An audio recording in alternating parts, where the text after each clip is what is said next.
తీరా ప్రభుత్వంలో ఉన్నారు కదా, ఈరోజు ప్రభుత్వంలో కేంద్ర పౌర విమానయాన శాఖ మంత్రిగా ఉన్నటువంటి రామ్మోహన్ నాయుడు గారు వారు ఎలా గొంతించుకున్నారు ఒకసారి చూద్దామా? ఒకసారి పెట్టమ్మా. खबरदार जो विशाखापट्टनम सीलैंड को हाथ लगाया तो हिंदी ये आंध्र प्रदेश लोगों का है, ये आंध्र प्रदेश लोगों का ही रहेगा। इस पे किसी और का हक नहीं है, किसी सरकार का भी हक नहीं है। ये केवल अपने लोगों का, अपने कार्मिक लोगों का ही इस पे हक है। तो इसलिए आपका जो निजीकरण का जो निर्णय लिया है उसको वापस लीजिए, तब तक हम लड़ते रहेंगे। లేకపోతే ఎవరండి కేంద్రం? మనం పన్నులు కడితే ఉన్నటువంటి కేంద్రం ఇది, మనం ఓట్లు వేస్తే ఉన్నటువంటి కేంద్రం ఇది. రాష్ట్రం వేరు కేంద్రం వేరు కాదు. కేంద్ర ప్రభుత్వం గాని రాష్ట్ర ప్రభుత్వం గాని ప్రతి భారతీయుడికి ప్రతి ఆంధ్రుడికి కూడా కట్టుబడి ఉందని మనం నిరూపించుకోవాలి. వీరెవరండి అమ్మడానికి, వారెవరండి కొనడానికి? ఇది ఆంధ్రప్రదేశ్ ప్రజల తాలూకా సొత్తు, ప్రజల తాలూకా హక్కు. కేవలం పేపర్ మీద కేంద్ర ప్రభుత్వం తాలూకా హక్కు ఉందని చెప్పి ఢిల్లీలో ఏసీ రూముల్లో కూర్చొని ఈ రోజు ఒక నిర్ణయం తీసుకొని అమ్మేస్తామనంటే తెలుగు ప్రజలు ఎవరూ కూడా సహించం, ఊరుకోమన్నది కూడా ఈ సందర్భంగా తెలియజేస్తున్నాం. ఇది వారెవరండి అమ్మడానికి, వీరెవరండి కొనడానికి? కేంద్ర ప్రభుత్వం ఎవరండి? మనం పనులు కడితే ఉన్నటువంటి కేంద్రం. పెద్ద పెద్ద మాటలు మాట్లాడినటువంటి మన ఉత్తరాంధ్రకు చెందినటువంటి మన సెంట్రల్ మినిస్టర్ గారు ఇప్పుడు ఏం మాట్లాడుతున్నారు? కేంద్రంలో ఏమైనా మాట్లాడుతున్నా విన్నారా ఎవరన్నా? ఇది స్టీల్ ప్లాంట్ కార్మికులు, చుట్టూరుగా ఉన్నటువంటి వారందరూ స్టీల్ ప్లాంట్ కార్మికులు, కార్మిక సంఘానికి సంబంధించినటువంటి నాయకులు.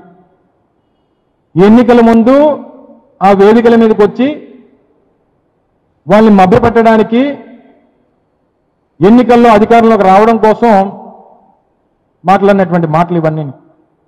ఈరోజు ఉత్తరాంధ్ర ప్రాంతానికి అతిపెద్ద పరిశ్రమ అయినటువంటి విశాఖపట్నం స్టీల్ ప్లాంట్ కష్టం వస్తే కేంద్రంలో మంత్రిగా ఉండి, రాష్ట్రంలోనేమో మీ బాబాయ్ గారేమో మంత్రి, కేంద్రంలో మీరు మంత్రి,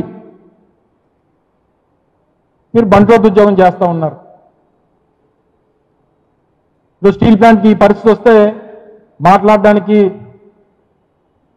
నోరు రావట్లేదు, ఆ రోజు అరిచినట్టుగా గొంతు రావట్లేదు. ఈరోజు ఉత్తరాంధ్ర ప్రాంతానికి నష్టం జరిగితే మాట్లాడడానికి వాళ్ళు బాధ్యత కూడా తీసుకోలేనటువంటి పరిస్థితిలో వీళ్ళందరూ కూడా ఉన్నారు. ఇదంతా ముందుగానే గ్రహించి ఇది పరిస్థితి ఈ రకంగా ఉంటుంది, రేపు మళ్ళీ కూటమి ప్రభుత్వం వస్తే మీరు స్టీల్ ప్లాంట్ ప్రైవేటైజేషన్కి మీరు గ్రీన్ సిగ్నల్ ఇచ్చినట్టే అని చెప్పి ఆ రోజు చిలక చెప్పినట్టు చెప్పాడు జగన్మోహన్ రెడ్డి గారు ముఖ్యమంత్రిగా. ఆ రోజు గాజువాక నుంచి నేను అభ్యర్థిగా నిలబడ్డా. గాజువాక ప్రచార సభకు వచ్చి జగన్మోహన్ రెడ్డి గారు చెప్పడం జరిగింది, రాష్ట్ర ప్రజలను ఉద్దేశించి, గాజువాక ప్రజలను ఉద్దేశించి, స్టీల్ ప్లాంట్ కార్మికులను ఉద్దేశించి, రేపు భవిష్యత్తు ఇది పరిస్థితి ఉంటుంది, రేపు మీరు కానీ కూటమికి ఓటేస్తే మీరు ప్రైవేటైజేషన్కి అంగీకారం తెలిపినట్టే అన్నటువంటి మాట ఆ రోజు ముఖ్యమంత్రిగా జగన్మోహన్ రెడ్డి గారు చెప్పారు. మాకు నిబద్ధత ఉంది, అసెంబ్లీలో తీర్మానం చేసి పంపించాం. ఆ రోజు మేము బాధ్యత తీసుకున్నాం, ఏ ఒక్కరికి ఒక ఉద్యోగం పోకుండా చూసుకున్నాం, ఒక కార్మికుడికి కూడా ఉద్యోగం, ఒక కాంట్రాక్ట్ కార్మికుడికి కూడా ఉద్యోగం పోకుండా చూసుకున్నాం. ఏ రోజు శాలరీస్ లేట్ అయినటువంటి పరిస్థితులు లేవు, ఇన్సెంటివ్ ఆపినటువంటి పరిస్థితులు లేవు, ఇంక్రిమెంట్లు ఆపినటువంటి పరిస్థితులు లేవు, ఏ ఒక్కరికి బలవంతంగా విఆర్ఎస్ ఇచ్చినటువంటి పరిస్థితులు లేవు, హాస్పిటల్ ఫెసిలిటీస్ ఈరోజు తప్పించినటువంటి పరిస్థితులు ఉన్నాయి. ఈరోజు ఎంప్లాయీస్ ఎవరైతే క్వార్టర్స్లో ఉంటున్నారో క్వార్టర్స్లో ఉన్నటువంటి ఎంప్లాయీస్కి సబ్సిడీ రేట్స్ మీద పవర్ ఇచ్చినటువంటి పరిస్థితులు ఉంటాయి. ఈరోజు ₹10 ఉన్నటువంటి యూనిట్ ధరని 8-9 రూపాయలు చేసేశారు. ఇవన్నీ ఆ రోజు చెప్పాం. సరే, ప్రజలు ఏదో నిర్ణయం తీసుకున్నారు. ఒకసారి జగన్మోహన్ రెడ్డి గారు ఎన్నికల ప్రచార సభలో ఏం చెప్పారు ఒక్కసారి మీకోసం ప్రజలు కూడా మళ్ళీ ఒకసారి గుర్తు చేయాలనేటువంటి ఉద్దేశంతో. స్టీల్ ప్లాంట్ ప్రైవేట్ పరం చేయము అని చెప్పి స్టీల్ ప్లాంట్ ప్రైవేట్ పరం చేయము అని చెప్పి అడుగుతాము. అందరూ ఆలోచించండి, అందరూ ఆలోచన చేయమని అడుగుతా ఉన్నా. ప్రతి అందరూ ఆలోచన చేయమని అడుగుతా ఉన్నాను, ప్రతి అక్కలు ఆలోచన చేయమని అడుగుతా ఉన్నా. మీ జగన్ ఆమోదం లేదు కాబట్టి స్టీల్ ప్లాంట్ ప్రైవేటీకరణ ఇంతవరకు కేంద్రం వెనకడుగు వేసింది. అందరూ ఆలోచన చేయమని అడుగుతా ఉన్నా. 5 సంవత్సరాలుగా స్టీల్ ప్లాంట్ ప్రైవేటీకరణ జరగలేదు అని అంటే దానికి కారణం దానికి జగన్ అనే ముఖ్యమంత్రి ఒప్పుకోలేదు కాబట్టి అది జరగలేదు అన్నది ప్రతి ఒక్కరూ కూడా ఆలోచించమని కోరుతా ఉన్నా. ఈ ఎన్నికల్లో కూడా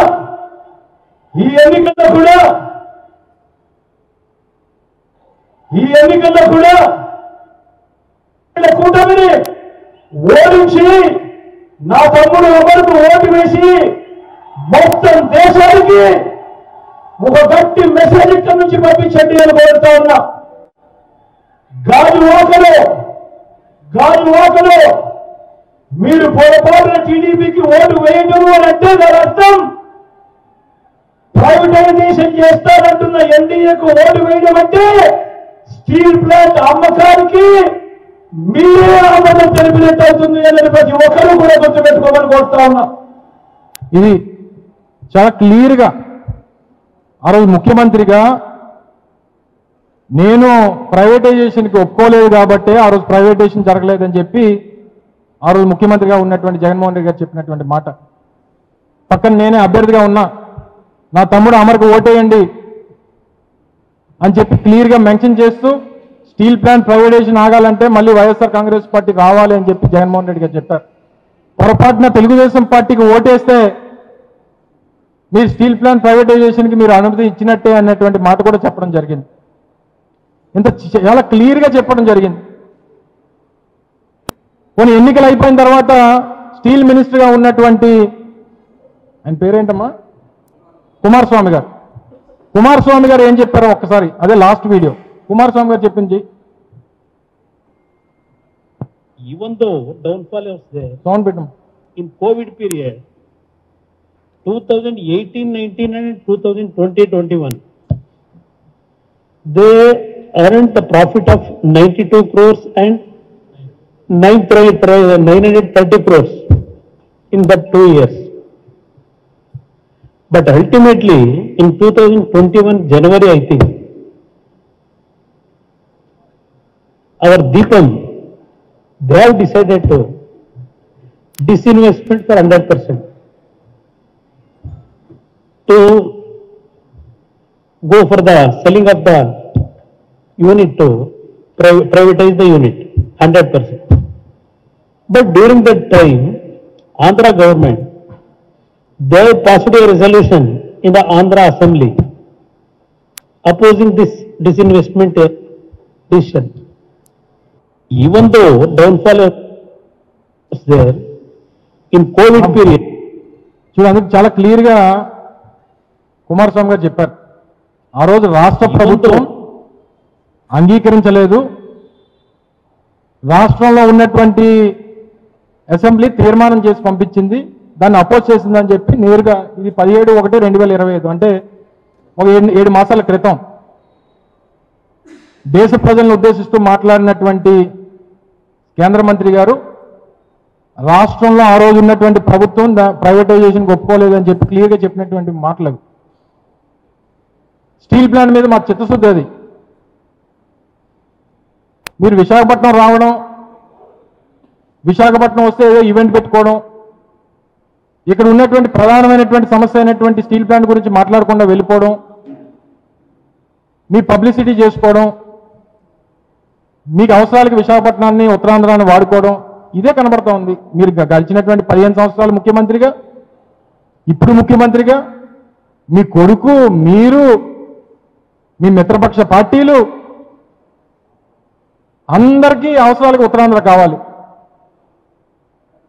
కానీ ఈ ప్రాంతానికి ఏదైనా కష్టం వస్తే, ఇబ్బంది వస్తే, ఈ ప్రాంతంలో ప్రజలకి ఇబ్బంది కలుగుతూ ఉంది, కార్మికులకి నష్టం కలుగుతూ ఉందనంటే మాత్రం స్పందించారు. అందుకని గతంలో చెప్పాం, ఇప్పుడు కూడా చెప్తా ఉన్నాం, స్టీల్ ప్లాంట్ ప్రైవేటీకరణకు వ్యతిరేకంగా వైఎస్ఆర్ కాంగ్రెస్ పార్టీ ప్రతిపక్షంగా మా బాధ్యత 40% ఓట్లు కలిగినటువంటి మా రాజకీయ పార్టీ జగన్మోహన్ రెడ్డి గారి నాయకత్వంలో కలిసి వచ్చినటువంటి కార్మిక సంఘాలు, కలిసి వచ్చినటువంటి యూనియన్స్, మిగిలినటువంటి ప్రజా సంఘాలు, కలిసి వచ్చినటువంటి రాజకీయ పార్టీల్ని అన్నింటిని కూడా కలుపుకొని దీని మీద ఒక పెద్ద ఎత్తున కార్యాచరణ రూపొందించబోతా ఉన్నాం. కార్మికులకు అండగా నిలబడతాం, భూములు ఇచ్చినటువంటి నిర్వాసితులకు అండగా నిలబడతాం, ఉద్యోగాలు కోల్పోయినటువంటి కాంట్రాక్ట్ కార్మికులకు అండగా నిలబడతాం, ప్రైవేటీకరణ ప్రైవేటీకరణ జరగకుండా ఆపేటటువంటి బాధ్యత తీసుకుంటాం. ఇవన్నీ కూడా వైఎస్ఆర్ కాంగ్రెస్ పార్టీ బాధ్యత తీసుకుంటుందని చెప్పి మరొకసారి మీ ద్వారా ప్రజలందరూ కూడా తెలియజేస్తూ, ముఖ్యంగా కార్మికులు తెలియజేసుకుంటూ, ఈరోజు సమావేశంలో పవన్ కళ్యాణ్ గారు సమాధానం చెప్తారా, లేకపోతే లోకేష్ గారు కూడా ఇక్కడే ఉన్నారు, వారు సమాధానం చెప్తారా, వారు ఏ హామీ ఈ రాష్ట్ర ప్రజలకి కార్మికులకి స్టీల్ ప్లాంట్ విషయంలో ఇస్తారా అనేటువంటిది వేచి చూస్తాం.